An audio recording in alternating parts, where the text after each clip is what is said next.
Welcome back. It's Adsense23 here, back again with some knife therapy. And before I get started, if you like this video, please give it a big thumbs up so I know you're enjoying the content. If not, thumbs down works as well. And if you like knife content and you're not already, please hit that subscribe button for me. Today, we're going to talk about the Drop.com Miura. This is a collaboration between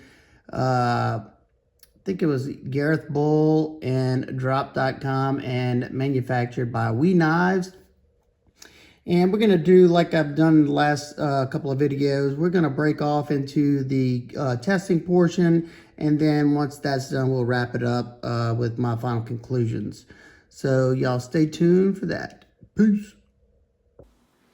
Check the original sharpness and start on some single wall cardboard. This is a factory edge. Nice and sharp.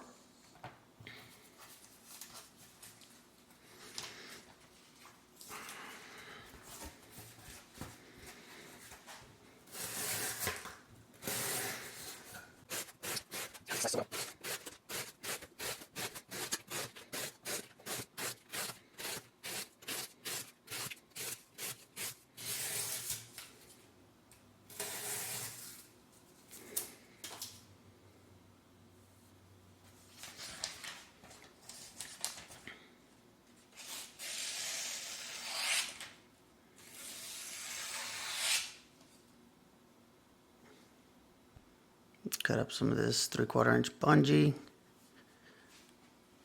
needs to be sharp to cut this cleanly. Nice.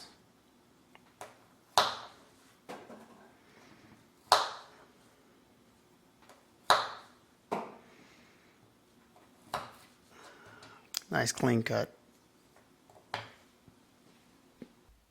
We're gonna try to get through these different tubings. This one's about a medium sized density. Got 3 layers, the 2 rubbers and then the nylon or something in between that. This one is really strong. And it's got the nylon webbing in between as well. Got to be sharp to get through these two, and thickness behind the edge also plays a factor because of the friction.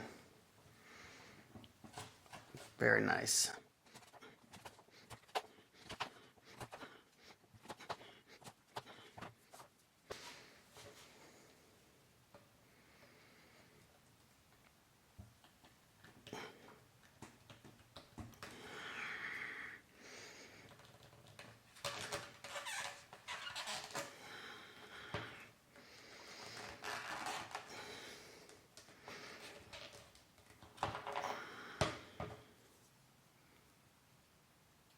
That's from this area right here.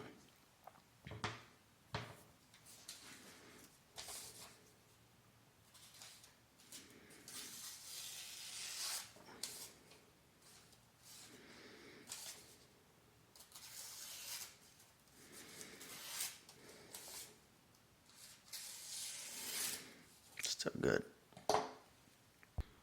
Gonna test ergos by doing some wood shaving, putting a good bit of pressure behind the cut, and we can also see how that edge is doing, if it wants to bite or not. Let's see, we'll start on this one.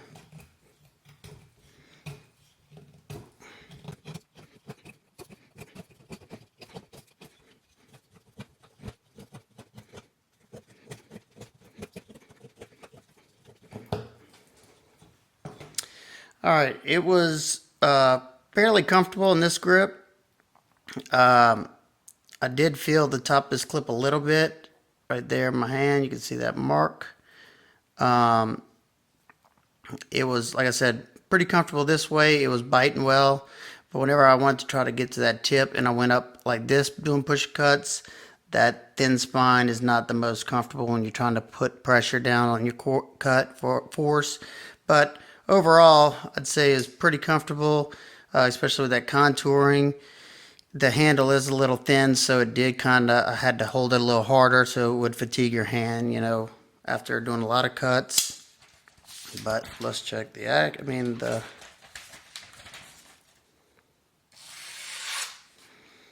Now the edge doesn't feel super sharp. I mean, it's still cutting this, but let's try cutting slowly. You can feel some hanging up. You can hear it. Still cutting it reliably, but definitely not as sharp as it was in the beginning.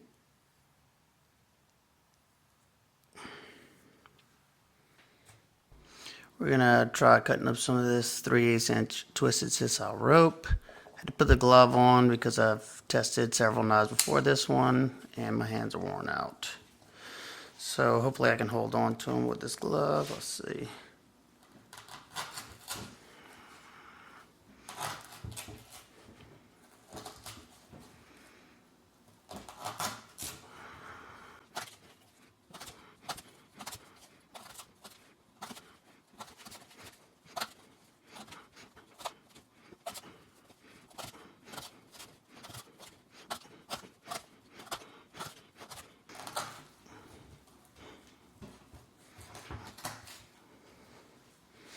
All right. Couldn't tell if it was getting dull or I'm just extremely hand fatigued right now. Yeah, it's definitely not as sharp in the front. Let's see what it looks like with some phone book paper.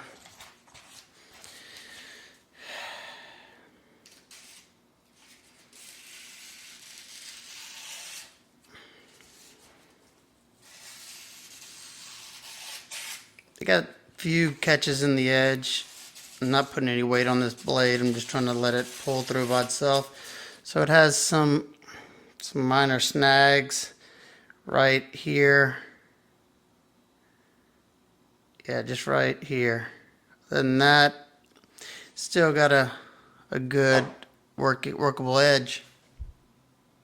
All right, I hope y'all enjoyed that testing footage, and let's look at this a little bit closer, see how it fared with that coating. The Miura came in at $238. I don't think they're currently available, but a lot of times whenever a knife is popular, they do other runs, so I expect them to do another run. But take a close look at it. You have a nice classic looking drop point blade with a black coating on it. I know that's, gonna turn some people off, but especially being that it's kind of in like that gentleman's carry type roll. You have the nice top swedge, pretty dainty tip right there, so you're not going to do any prying with that. You have deep hollow grind on the bevels, nice and thin. Let's get some specs out of the way so you know how big this knife is. You have a total length of 7.25 inches. You have a blade length of 3 3/16 of an inch. You have a grip area from right here to the back of 3.5 inches. You have a handle thickness of 0.51, so just about average. You have a close width in the pocket, pretty slender in this dimension because of the front flipper. It is 0.92 inches. And you have a blade stock thickness of 0.11 inches. And the thickness behind the edge with this deep hollow grind, you have 12 thousandths, pretty much the entire length of the bevel.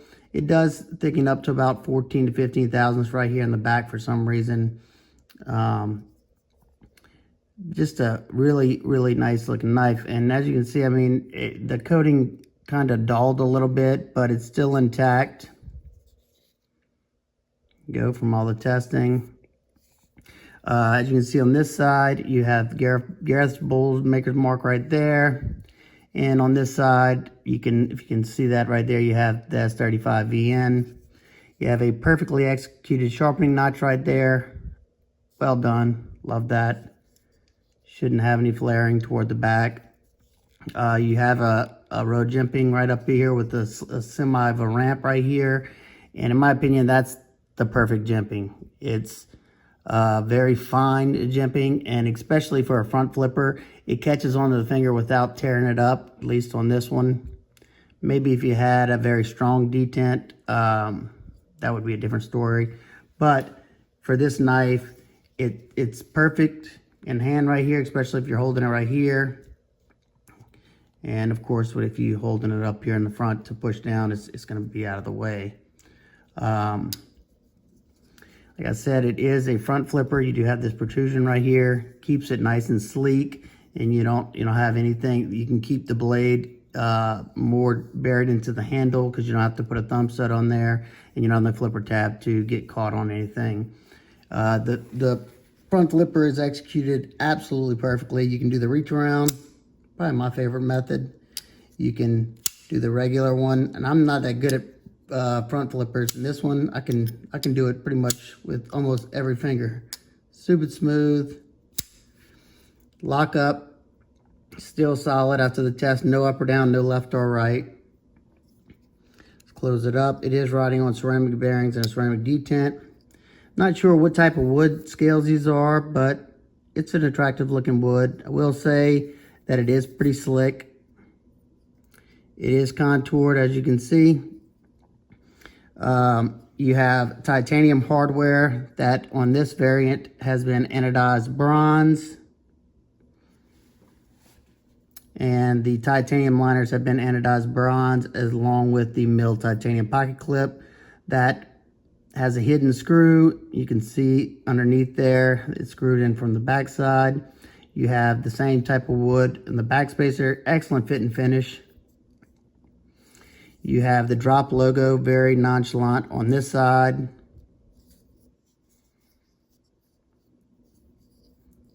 You got good blade to handle ratio, almost 1-to-1, and you can't come in contact when it's closed in either position. Detent, like I said, is dialed in perfection. Very, very smooth. Drop shut. It was like that before the test too. Check the lockup after the testing. It's just about where it was before, right at around 45% or so. Easy access to that lock bar because the lock sits proud of the show side scale. And you also have a chamfer on the lock cutout. Very comfortable. The lock pressure on this liner lock is very, very light. I know some people don't like that. I tend to like that because it doesn't hurt to disengage that lock. And I think that's because most of the time when you see liner locks like this, you don't really see a relief cutout because they're trying to keep as much pressure as they can. But as you can see, you have a full-size cutout on this. Now, those are pretty beefy liners. So, you know, ergos were excellent for my hands, but choils are difficult. You know, everybody's got different hand shapes, and these choils may not fit your hands. I have medium-sized hands, and this finger fits perfectly right there. If you have fat sausage fingers, it might not fit so good. Now, the handle is a little narrow, so when I was doing some of the pressure cuts, I was having to squeeze a lot harder than I would if it was a wide handle, so it's gonna fatigue your hand a little bit quicker. I did notice some fatigue, but this thing came ridiculously sharp, and it still feels pretty sharp. Let's check out the sharpness real quick. Let me grab some paper. All right.